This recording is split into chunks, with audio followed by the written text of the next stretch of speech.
Jared. Welcome to the Growth Guide podcast.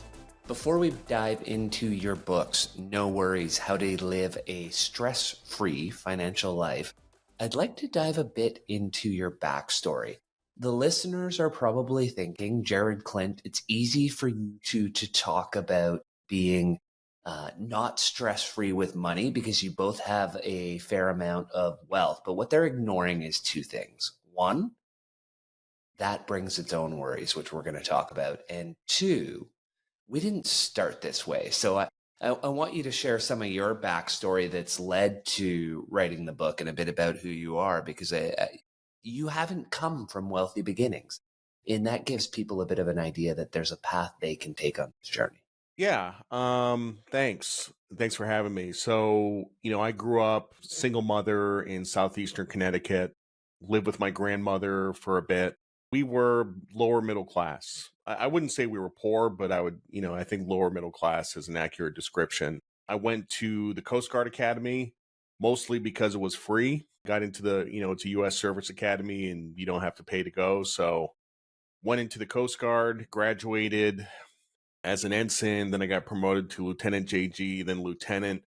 When I was a lieutenant, I was making about $45,000, $50,000 a year. At this point in my life, I was saving like crazy. I was saving at least 50% of my income. And I saved to the point that when I was 24, I was able to use that money as a down payment on a condo in California. I bought a $170,000 condo in Walnut Creek, California, and sold it 2.5 years later for $300,000, basically on a $45,000 income. So at the age of 27, I had a net worth of $200,000, no debt. And, unlike a lot of people my age who were struggling to pay off student loans, they had lots of debt. And I was in a great financial position. So you made a comment, which I want to comment on. You talked about the fact that we both have some wealth now, and that has, some stress associated with that. Money stress isn't confined to people with no money. That is one of the biggest misconceptions about money stress, financial stress. I know lots of people that don't have any money. They have a job, they pay their bills, they pay their rent, and they don't have any debt and they don't have any financial market risk, and they're perfectly happy. Once you start to make some money, your life gets more complicated. You have investments, you have assets, you have debt. And, look, like the richest guy in the world, Elon Musk, worth $250 billion, has financial stress. He used his Tesla stock as collateral to buy Twitter, and that almost went upside down. Tesla went down 75% or something like that. And he almost went upside down, the richest guy in the world. So it really depends on how you structure your financial affairs. Rich people can have financial stress. Poor people can have financial stress. It's completely independent of how much money you make. So two things we're going to talk about today as we dive into this book. We're going to talk about minimizing financial stress, not eliminating it. It's important for that distinction. And also, we're not talking about how to get rich. The fun part is we're talking about how to do it without taking the FI frugality to the bone approach of eliminating our Starbucks or Dunkin' Donuts if you're down in the US, and basically cutting every single expense, which is something I really resonate with. Can you share a bit about that and the importance of that from your perspective? Yeah, there's this whole personal finance industry. We have very famous people like Dave Ramsey and Susie Orman, and below them you have like thousands of bloggers and YouTubers and stuff like that. And they all say the same thing. They all preach this austerity about how your wealth is the product of a million small decisions, right? Whether you buy that coffee from Starbucks, whether you leave the lights on in your house, what temperature you have the thermostat set to. All these small decisions determine whether you have wealth. And if you just do the math on it, it's absolutely not the case. Okay. So if I go to Dunkin' Donuts every day and buy a coffee, it's $3.70. If I do that every working day of the year, it comes out to $900 a year. If I give up coffee for 40 years, it's $36,000. If I invest that and make some rate of return like 9 or 10%, then I have like $150,000. So yes, the math checks out. If I give up coffee for my entire life, I will have $150,000 when I retire. Okay. But the problem with that is that you're asking people to give up a small daily luxury. And it's a luxury that's very important to people, like coffee makes them happy. It's a very small thing and it makes them happy. But when somebody buys a house, if they buy a 2,800 square foot house instead of a 2,400 square foot house, and the house costs $150,000 more, over the life of a 30-year mortgage, they're going to pay $200,000 more in interest, which is like 2 lifetimes worth of coffee, right? So you make one decision, you can set yourself up better than making a million small decisions every day. It's not a million little things that determine whether you're wealthy. It's literally just a handful of big decisions. It's the house, your car, and your student loans, and that's pretty much it. And the big thing there, I mean, we're essentially talking the Pareto principle of money, the 80-20 rule. We want to Yep. focus on the big three.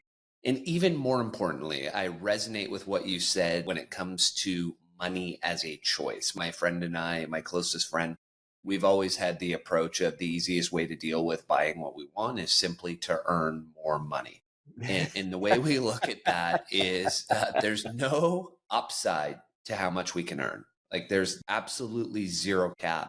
But when you go with the extreme frugality approach, you can only cut so much. Like at some point, you have to eat food. You have to have shelter. I mean, I don't know if retiring to live in a homeless shelter is what we want to propose to people. So there's only so much we can cut, but there's no limit to the upside. Can you talk about the importance of money as a choice and what that means for people who say they don't have enough? We all get to choose how much money we have. It is a choice. It is absolutely a choice. For example, I make a decent amount of money. I have like a financial newsletter business. That's how I make most of my money. I make a decent amount of money.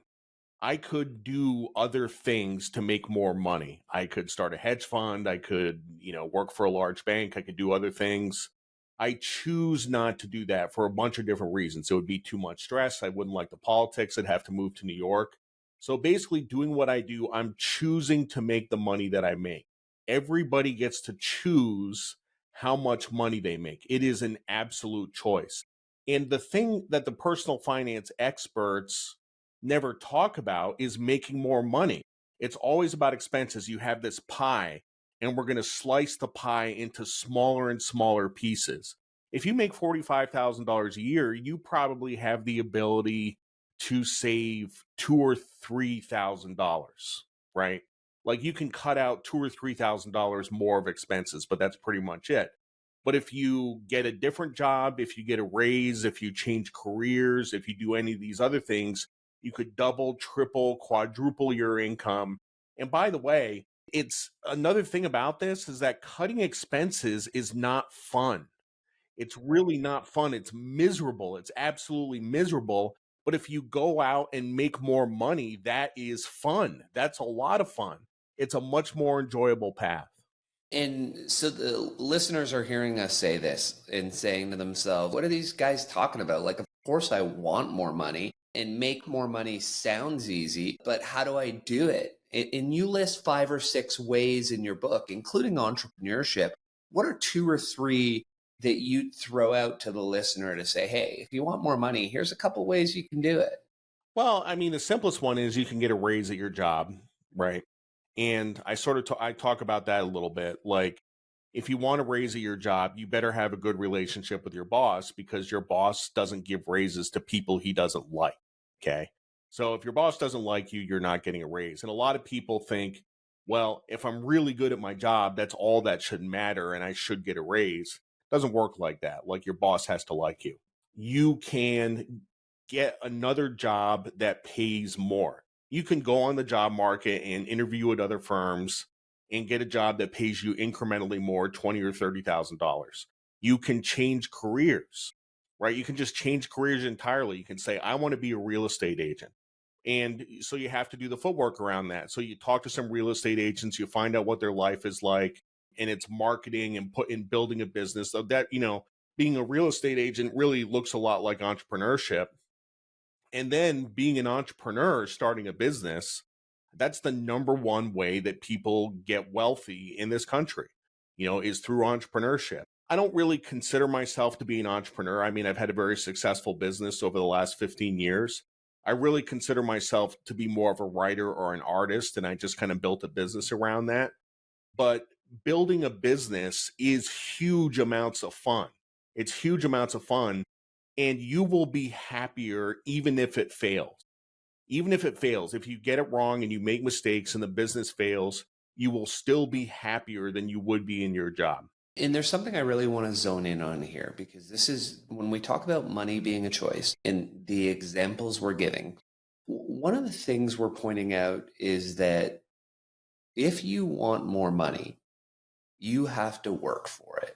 And you take your example of when you were in the Coast Guard, you were working your way into Wall Street, you were doing both, you were going to school, you were sleeping a couple hours a night. For the last 2 or 3 years, I've been trying to build a podcast, a newsletter, social media channels. I'm still a full-time CFO and dad, and I'm building a few businesses in the background. Like, there's sacrifices that have to be made if you want more money. But that's bringing up for people, when we say it's a choice relative to what you want. And if what you want is up here, you've got to do the work to get it. And if you don't want that, then you actually are making the choice to have less money. Does that resonate with you? How do you look at that? And what do you say to the listener who says, well, I want it, but I'm not willing to do the work? Some people want it and some people want it. Have you ever seen the movie The Pursuit of Happiness with Will Smith? Yes. Yeah. That's wanting it. Yeah, that's wanting it. Yeah. And my story isn't as extreme as that, but it's very similar. Like we were doing the exact same thing. We were trying to get a job on Wall Street. I had no idea what the hell I was doing. I bought a couple of suits for interviews at Men's Warehouse. They were terrible suits. They cost like $200. I had these terrible ties. I had these glasses that I got from the military. We called them birth control glasses, BCGs. Like, I was going to New York and interviewing people, and I was like this hick from the military, and I was like not aware of the culture or traditions or anything that was going on. And I basically was marketing myself as this insane person that would work harder than anybody else, right? And, I interviewed at like 5 or 6 different banks, and Lehman Brothers took me because Lehman Brothers, like, that was a type of firm that valued that, but it was a 1 in a million shot. People send hundreds of thousands of resumes to Wall Street every year. They all end up in the trash can. And I got a job and, had a great career on Wall Street. And, it was like the pursuit of happiness. It was very similar. Yeah. So you've got to want it, not want to want it. I love that line. So let's talk about financial stress. You boil it down to 2 things. I'd never necessarily heard this. You say, hey, financial stress can be boiled down to either debt or financial risk. Can you talk a little bit about what those are? Yeah, I mean, it's pretty straightforward. So debt is a mortgage, a car loan, student loans, credit card debt. Those are the 4 big things. And risk is your exposure to loss in the financial markets. Those 2 things, and only those 2 things, cause you stress. Not having enough money, it's not a source of stress. It all boils down to debt and risk, right? So somebody who has an obscene amount of credit card debt, they have like $300,000 in credit card debt, and they're paying $60,000 of interest a year, and their payments are like $4,000 a month. Like, they go to bed every night and worry about how they are going to make that next payment, and it keeps them up at night. Like, that's the way I look at this stress. Like, what types of things would keep you up at night? And I still do things that cause me stress, not so much on the debt side, but on the risk side. I'm a very aggressive trader and I take large positions. And sometimes I get too enthusiastic about a trade and I make it too big. And then I'm nervous, and it's self-inflicted. Like, I cause myself stress. So it's about getting your risk and your debt down to a manageable level. And I'm the same as you, but I'm on the debt side. And so we'll chat a bit about that in this conversation. And don't worry, it's not the credit card debt. But what I will throw out at you is, the classic debate in the personal finance circles. We're saying, let's get our debt down to zero. And we're looking at it and saying, but wait. I can borrow $500,000 at 4%, and I can put it in the stock market and should be able to earn 8%. Why don't I want that $20,000 a year, Jared? That's the classic question I get from people all the time. People ask me, should I pay down my mortgage? I have a 4% mortgage, right? I have 300,000 left on my mortgage and I have $300,000 in cash. I can invest it in the stock market or I can pay down my mortgage. So this is a classic decision theory problem, right? You can make a certain 4%, and that's what you're making when you pay down your mortgage. You're actually making 4%. Or you can make an uncertain 8%. You can make more than 8%, you can make less, you could lose money, but you can make an uncertain 8%. From a stress framework, you should pay down your mortgage. You should pay down your mortgage because that is going to eliminate your financial stress. Like, I have paid off a couple of houses in my lifetime, and the feeling of owning a house free and clear with no mortgage payment. If you have a house with debt on it, with a mortgage, you don't really own the house. The bank owns the house. For example, if you have a mortgage, you are required to purchase homeowners insurance. If you don't have a mortgage, you don't need to purchase homeowners insurance. You should, but you don't have to. You own the house. You can make the decision. So the feeling of owning a house free and clear is like nothing in the world, and it massively reduces your stress. So that's what I tell people. And the interesting thing is that, 3 or 4 years ago, when interest rates were 0% and you could make 8% in the stock market, that was a much harder conversation because, interest rates were so low. But now that mortgage rates are like 6, 7, 8%, like it's kind of a no brainer. You pay down the mortgage. Yeah, 100%.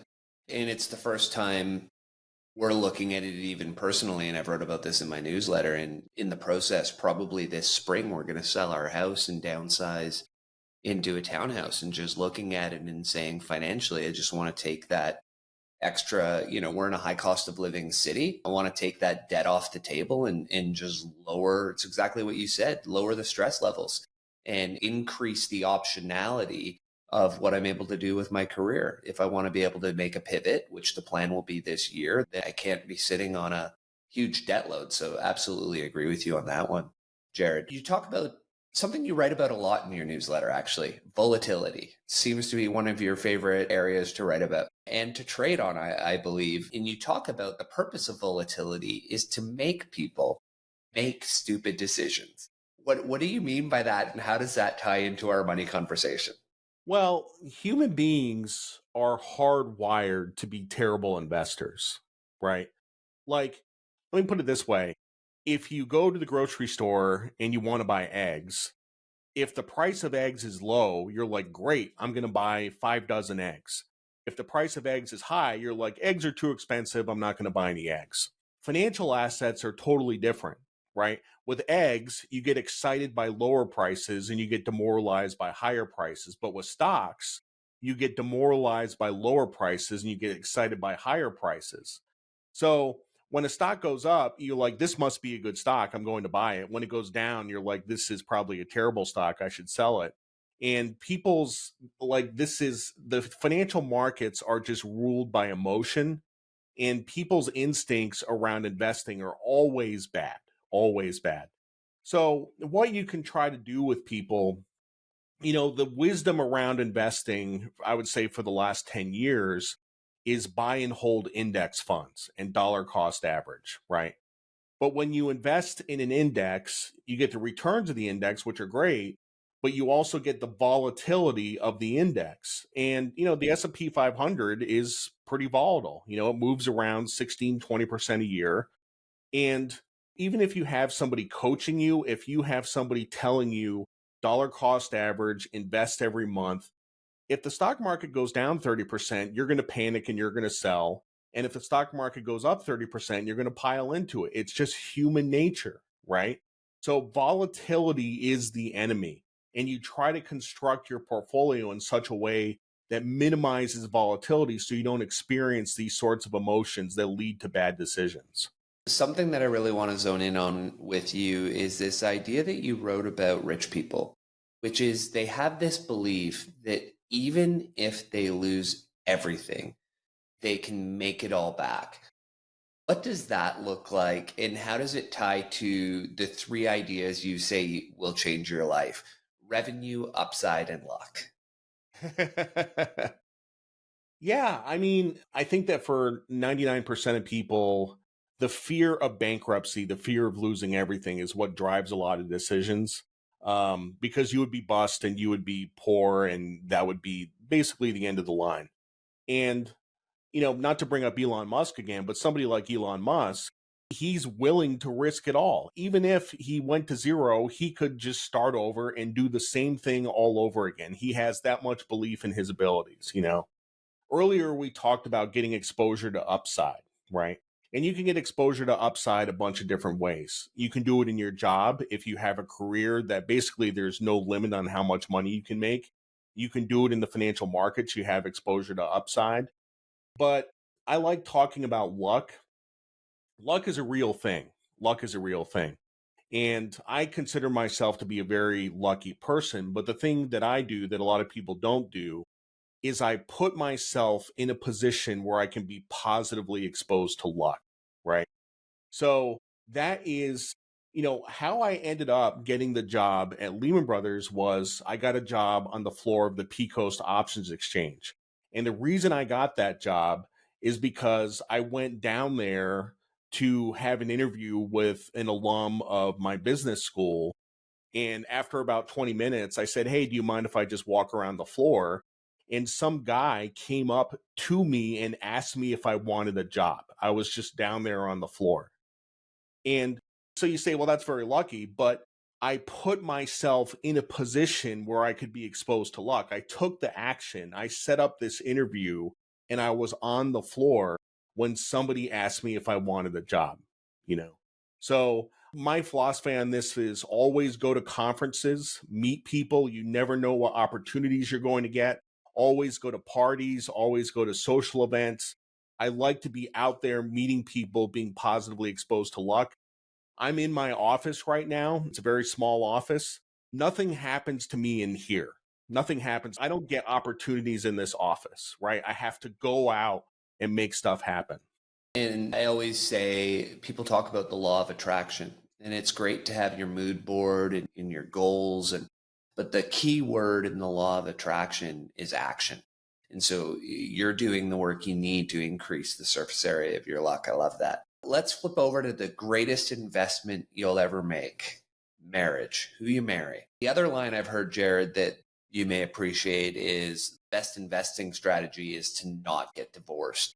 And so when one of our bankers told us that one on a tour of a property the other day, I loved it.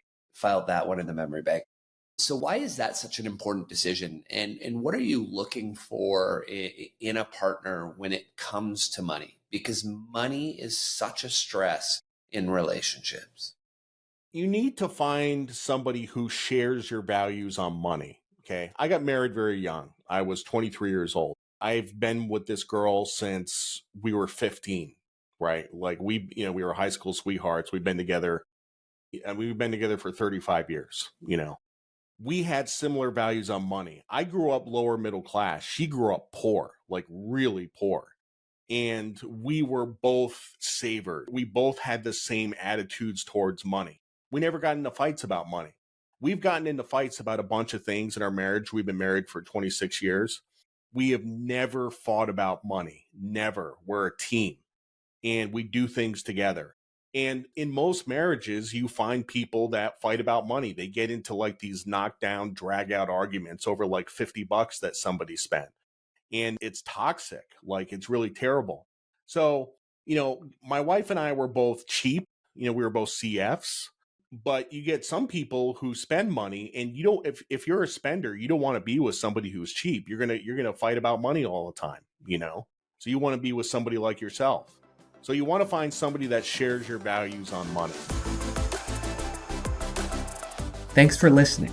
If you enjoy what you're hearing so far and want me to be able to get your favorite guests on this show, please do me a quick favor.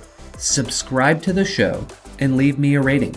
The 30 seconds of your time will mean a ton to me. When you talk about money, one of the things you talk about is similar to Warren Buffett, is this idea of the option value of cash. And for the listeners, they may wonder what we're talking about there. And tied to that, when you look at the awesome portfolio as an example, you say I should have up to 20% of my net worth in cash. And so one of the things that jumps out at me there is, does that change as my net worth increases? So for example, if it's approaching 5 million, do I really want $1 million sitting in Yeah, cash? you do. Holy crap, Jared. You're like, I'm actually getting financial stress just thinking about that.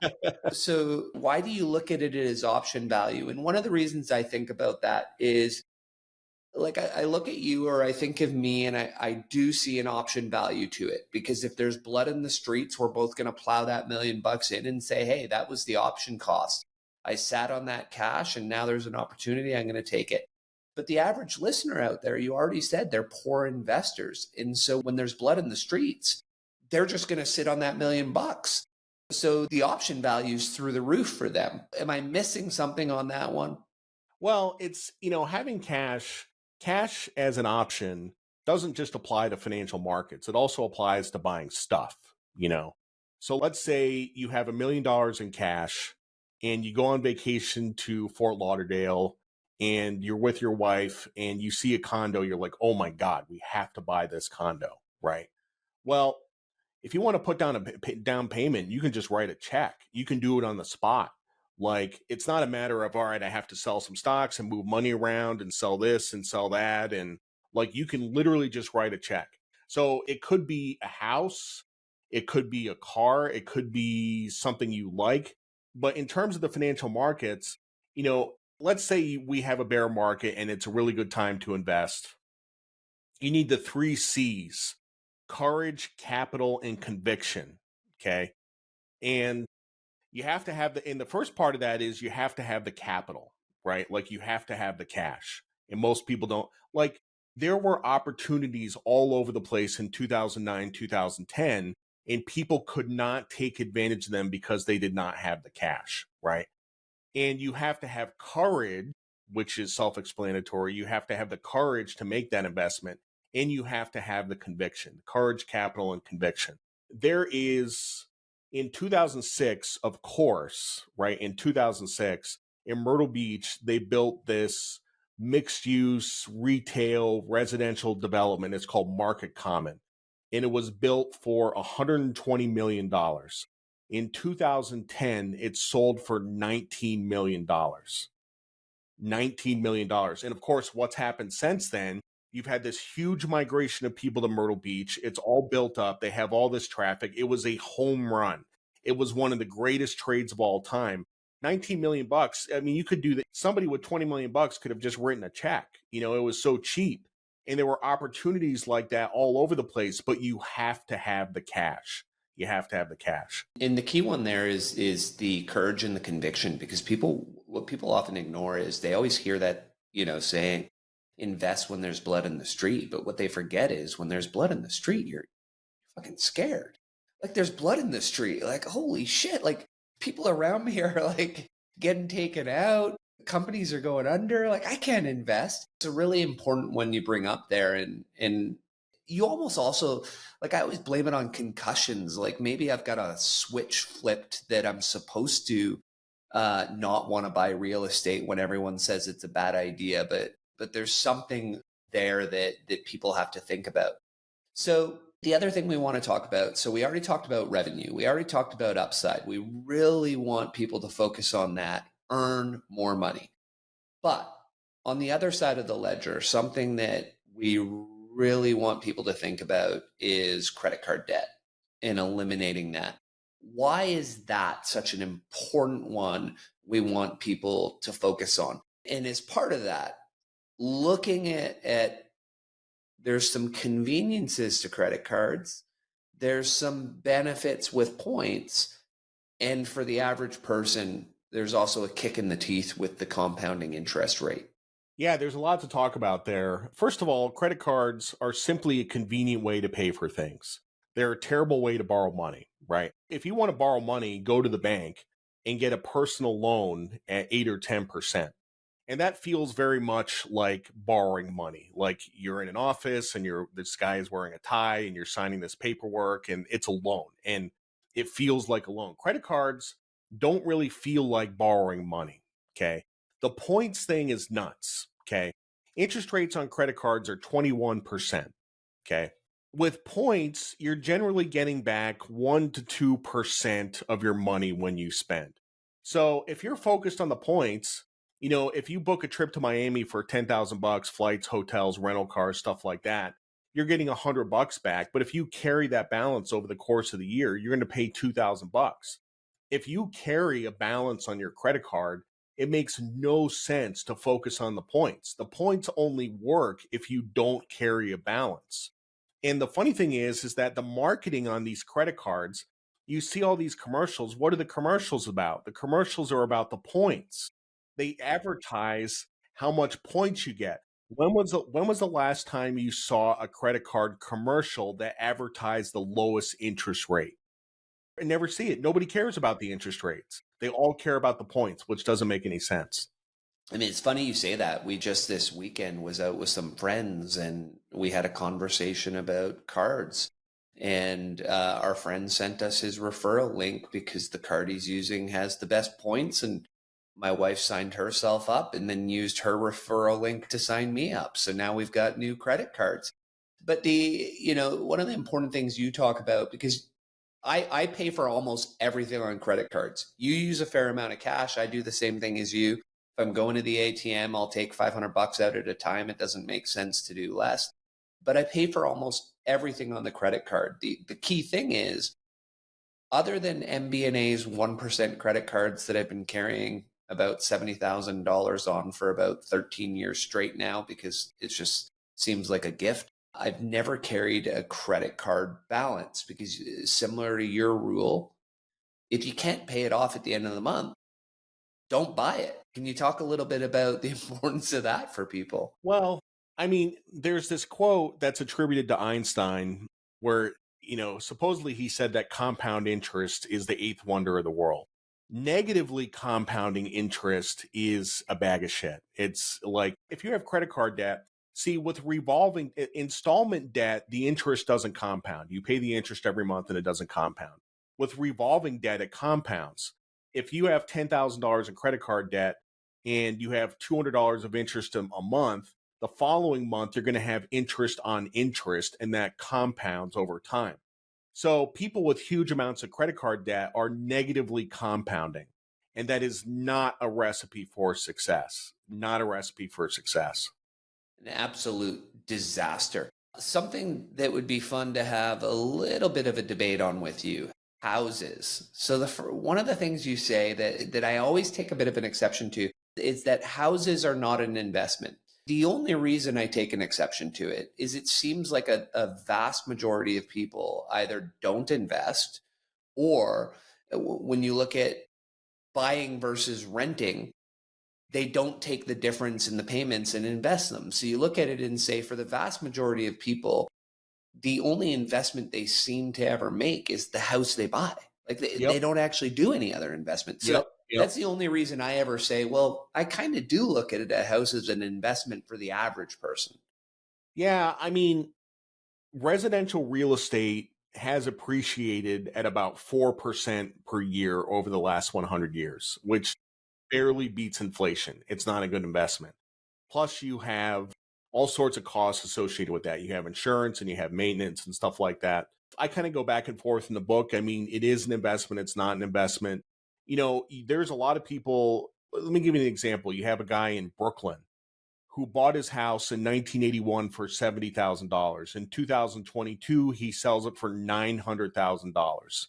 It's paid off. He has no debt on it. He sells it for $900,000. He moves to Myrtle Beach. He buys a house for $300,000 and pays cash and just lives off the rest in retirement. Never invested in stocks, never invested in bonds, never invested in anything. All he did was pay that mortgage off for 30 years and he's set up for retirement. Yeah. I mean, for that person, it's a great investment. Houses are a lot like stocks sometimes. Like if prices go up, people get excited. If prices go down, people get demoralized. It's a financial asset. People generally pile into the housing market at the worst possible time. I just like to say, don't think of it as an investment. Don't think Yeah, of it for as an sure. investment. It's a place to live. And by the way, it has negative carry, right? Because you're paying interest, you're paying maintenance, you're paying insurance. So it's this asset that's negative carry. Don't think of it as an investment. Just think of it as a place to live. So something that brings up, because for the listeners, they're probably not surprised that you and I have very similar views on money. When I write about money on Twitter or in my newsletter, I take very similar approaches and recommendations to you. Now, what about these young kids that are in college now and they're looking at you and I and they're saying, these guys are fucking boomers. Like the world just isn't the same for us. Like both of them bought their first condos for under 200 grand. They sold them for 50% or 75% gains. And then they did that 5 times. And now I'm going to college, which we'll talk about next, which is an absolute gong show of craziness what we do to these kids. Like it's one of the things that I think bothers me the most about money is the cost. But we'll dive into that: the cost, the expense, the debt. Now I get out, the jobs that are available are shittier than when you two graduated. They don't pay as much, and like if I want to buy a house, I got to pay $1 million for that same condo that you paid 200 grand for. Like, how do we approach that side of this argument? Well, it's funny. I actually teach at the university level. I'm an adjunct professor at Coastal Carolina University, and I've just finished up a class teaching personal finance, basically to college freshmen. And I was kind of shocked at how little knowledge there was about this kind of stuff. I do want to get into the student loan thing. College is expensive for a whole bunch of reasons. Nobody in my class knew that student loans are not dischargeable in bankruptcy. I had to explain that like 10 times. I'm like, if you have $100,000 in student debt and you have all this other debt and you go bankrupt, all the other debt goes away, but you still have your student loans. They never go away. They never heard of that before. Nobody told them, you know, like it's the economic environment where, houses are more expensive, school is more expensive, jobs pay less or whatever. Like it is still possible for a young person to save and invest and become wealthy in this environment. It's Yes. harder, but it's still possible. But really, like, nobody is teaching these kids any of this stuff. It's bizarre to me. Yeah, I agree. In fairness, though, I mean, you look back, I grew up very similarly to you. I always used the same bracket: lower middle class, right? Weren't poor, had a roof over our heads, had food, just didn't have any of the luxuries, Yep. didn't have the wants, right? You had most of the needs, but not the wants. But one thing we didn't have was people who taught us about financial literacy, right? My mom and dad didn't know anything. Their parents didn't know anything. So you learned that through going to Wall Street. I learned that by becoming an accountant and working at KPMG for a decade and surrounding myself with financially astute people. It's not necessarily surprising that these young people don't know these things. And so that brings us, let's talk about college, because this is such a big one for people who are listening who have kids or they are younger. I really agree with you that this is a big one. Like I almost look at the US system with the high cost of tuition, the student debt that comes with it, the inability to discharge it. And it almost creates this generation of indentured servants. And to Yep. the point where I started to see these programs come up where you were able to discharge your student debt to a company. And what that company was doing was buying a piece of you. So buying a piece of your future earnings. And so what you were doing was saying, well, are my future earnings, well, you probably didn't even have the ability, Jared, to like, because if you're selling your future earnings, you probably didn't even do the math to say, are my future earnings worth more than this debt? Like, am I getting an arbitrage win or am I actually losing by selling a piece of my future earnings to this company to take away this debt? So there's that. And you sit back and say, well, let's talk about a few things. Should you even go to college? Is that the right path for you? If you do go to college, what colleges should you be choosing? And what should you be willing to pay depending on the college you choose? Do you want to take over there and go in any Yeah, direction you it's want? pretty simple. I mean, we do have an oversupply of people going to college, and we have an undersupply of people not going to college.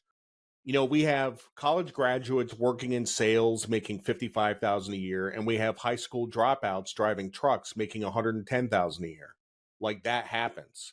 Like it's all supply and demand. We have too many people going to college. There's lots of stories about out there about somebody with a high school education who starts doing HVAC, and they do that for 5 or 10 years, and they start their own company and they build a company, and then they sell it for 10 million bucks, and they live in a gated community, and it's somebody with a high school education. There's lots of people that do that. Then you have the obverse of that is you have somebody that gets a 4-year degree and is kind of a useless major and ends up waiting tables. You have a lot of those stories. There's a lot of discussions about, what is the purpose of a college education? Is the purpose of a college education to get you a job? Or is the purpose of a college education to make you a more enlightened person? So I think it's both. I think it's both. But I think colleges generally do a pretty good job at the second part and not a very good job at the first part. Okay. So go to college, but don't have more than $40,000 in debt. If you have $40,000 in debt and you get out of college and you make $60,000 a year, you can pay $8,000 a year and pay off that debt in 5 years. The goal is to pay it off in 5 years. If you can't pay it off in 5 years, then go to a cheaper school or don't go to school. It's not worth it. Don't go someplace where you're going to have $200,000 in debt and you're going to be making $40,000 afterwards. The economics just don't make sense. In something some young people can think about is this idea. When I look at it, it was partially driven by grades and not really being a student in high school. But I went to a local community college for a couple of years. And then once the grades improved and had a little bit more financial wherewithal, upgraded and went to one of the bigger, what you would refer to as a state college here in Canada, and was able to graduate from that. So, that's what's on the resume. But the first 2 years were basically free because it was like going to a high school down the street. And so there's that ability. You don't always have to start at one. You can do a couple cheap years and then upgrade. Now, what about though? You talk about the Ivies, and you're like, hey, if you get into those, pay whatever it takes. What's your view on that? Because I know that's definitely what I'm pushing my two boys to do. Well, it's funny because, obviously the book was written a couple years ago and we had this whole controversy Oh about my Harvard gosh. now and, you know, so, but anyway, but like, let's pretend that didn't happen. Okay. What I said in the book is if you get into Harvard, go to Harvard. It doesn't matter what it costs. If it costs you $300,000, and by the way, it won't because you're going to get scholarships, but pretend it costs $300,000. You should just go because the people you are going to come in contact with while you are there.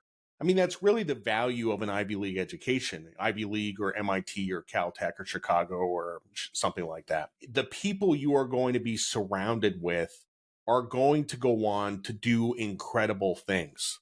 They're going to be CEOs of huge corporations. They're going to be Supreme Court justices. They're going to be presidents. I mean, your Rolodex is going to be worth a lot of money. And also, the name brand of a school counts. Maybe it counts less for Harvard now based on what's happened. But, prior to this whole plagiarism scandal and stuff, maybe, if your resume says Harvard on it, at least as of last year, it goes to the top of the pile.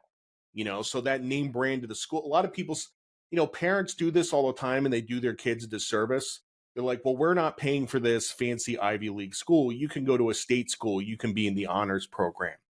You're really doing your kids a disservice because, like, Wall Street banks don't look at those resumes. Law firms don't look at those resumes. Like, the name brand of the school really does matter.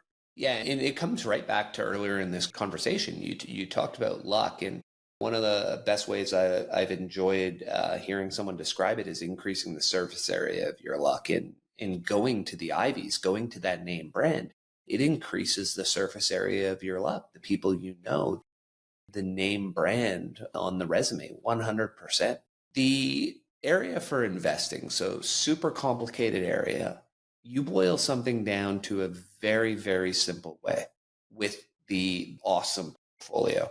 Can we talk about the awesome portfolio and just show people how simple investing can be? And before we do, I was trying to find it, but I couldn't find it. A number of years ago, you had a different portfolio that you put in your newsletter, and it had different classifications. It was close to the awesome portfolio, but not quite exact. It was a bit more of a portfolio that was meant to be a little bit more risk adjusted if the market was, you felt it was frothy, and you had health stocks, defensive stocks. Do you recall what the name of that one No, was, or I am I don't. okay? I've got to find that. But let's awesome portfolio. How can you boil it down to something so simple for people? All right. So here's the deal. The stock market has returned 9% over time, like 9% over the last 100 years. What if I told you that there was a portfolio that could get you 8% with almost half the risk of being in the stock market? So you're trading off 1% in performance and you have about half the risk. Why wouldn't you do that? You know what I mean? Like it's just, it doesn't make any sense. So the awesome portfolio is 20% stocks, 20% bonds, 20% gold, 20% cash, and 20% real estate. And you rebalance it every year. And you can do it all with ETFs, right? There's 5 ETFs. And the cash, you can just have in a money market fund or something like that. Very simple. Diversification. A lot of people, they buy like an S&P 500 index fund and they're like, oh, I'm diversified. I own 500 stocks. Okay. So I'm diversified. Well, not really. Like you own the stock market. That's not really being diversified. So then they say, well, I'll have a 60-40 portfolio. I'll have stocks and I'll have bonds. Well, you're still not really diversified because they're both financial assets, right? Like you don't have any hard assets. And also, like stocks and bonds are not always negatively correlated. Like sometimes they're positively correlated, like now. So then you start thinking about adding hard assets like commodities and real estate and stuff like that. And the nice thing about doing that is they're less correlated to stocks and bonds. And they also give you some exposure to inflation. Gold and real estate generally do well during periods of inflation. And the cash is there for a stabilizer. And when I first developed the awesome portfolio like 3 or 4 years ago, people said, you're nuts for having cash in there because cash was yielding 0%. Nobody says that anymore. Now you can get 5% on cash. So this combination of asset classes, basically we have history going back to 1971. And that's as far back as we can go because you couldn't hold gold before 1971. But since 1971, I think it's returned 8.1% a year. But the important thing is the maximum drawdown in any year was 12.2%. That's the most this portfolio has lost in the last 50 plus years is 12.2%. Maximum drawdown in the stock market was over that time period was in 2008. It was 57%. So you're saying, okay, I can invest in the stock market and make 9%, but I could lose 57% from top to bottom. Or I can have the awesome portfolio and the most I can lose is 12.2%, at least historically, right? So I don't know. It makes a lot of sense to me. Yeah, it gives you that ability to just put the money into it, rebalance once a year, never look at it, never worry about it, never stress about it until you decide you're going to retire. Yep. Okay, so I'm going to fire 4 rapid fire questions at you outside of the book. What is one book that's had a massive change on your life, Jared? One book that's had a massive change in my life. I mean, probably I would say Nassim Taleb's first two books, Fooled by Randomness and The Black Swan. I read those early in my trading career, and that really got me to think about risk in a different way. So That makes sense as one of your newsletter readers. What's on the shelf right now? What are you taking down that you're enjoying? I'm mostly reading literary fiction. I'm trying to get short stories published in literary journals and not being very successful at it, but I'm subscribed to a couple of journals and I'm reading short stories and stuff like that. So, Oh, fabulous. It's one thing people don't appreciate is when you decide you're going to write, getting the book actually published is as much or more work than writing the book. Write fantasy in my spare time with my sister, and so we've actually got to get back on that side of the equation, not the writing, but trying to get someone to actually publish it. What's one thing that you've spent less than $1,000 on in the last year that Jared has thought to himself, damn, I wish I'd bought this sooner? gosh, one thing I've spent $1,000 on or less.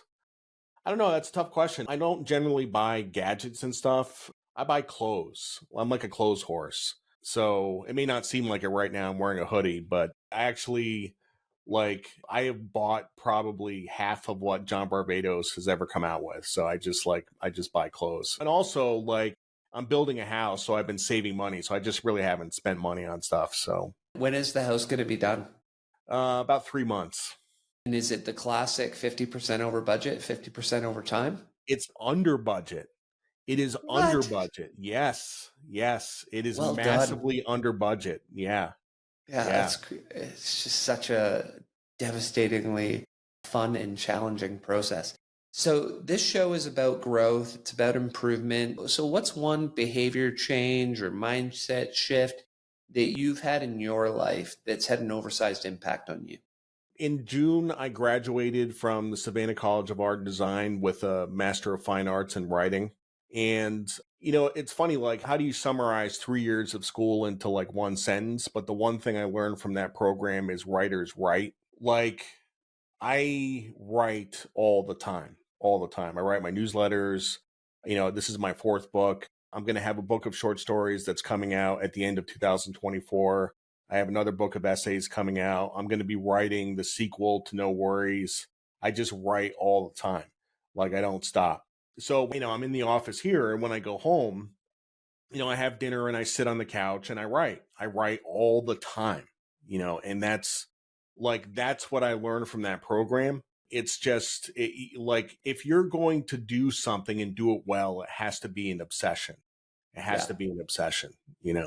Yeah, and something I read last week, and it's similar to how I've always wrote about it, is to be the noun, do the verb. So if you want to be a runner, run. If you want to be a writer, write. Like it's life simple. The Jared, we went pretty far and wide, pretty deep in the book. Is there anything we left out that you want to make sure you get across to the listeners? Really, it's the idea of balance. Okay. And the goal is to have a healthy relationship with money. Most people have an unhealthy relationship with money. They're either super cheap and they don't spend enough money, or they spend too much money. There is such a thing as not spending enough money. Okay. Like that, a lot of people don't understand that. In America, we say those people are the ideal, right? But there is such a thing as not spending enough money.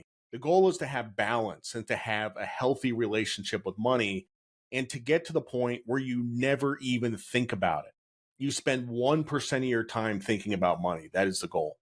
I love it. And I'll say I probably hadn't checked my credit score in 20 years till I was reading your book and just threw out to my wife, hey, what's our credit score? She had just checked because she was applying for those credit cards. So other than that, I haven't thought about that type of thing for 20 plus years. All I've thought about is just make more money. And where can people find you, Jerry? My author website is jareddillian.com. So if you want to check out my personal finance website, it's jareddillianmoney.com. We have a bunch of great products. There's actually a bond masterclass. A lot of people don't know anything about bonds. There's a whole masterclass on bonds. It's really like taking a college course, and it's relative to taking a college course. It's super cheap. So there's some good stuff on the website. And of course, here is the book. No Yes. worries. It's being released January 23rd, Tuesday, you are definitely going to want to get your copy. Love it. Thanks for joining me today. That was fun. Thank you. If you like the podcast, you'll love our new newsletter, The Growth Guide. Every Thursday, straight to your inbox, with the goal to help you be better, achieve more, and become financially free. Check it out at our website, thegrowth.guide. Subscribe and learn more.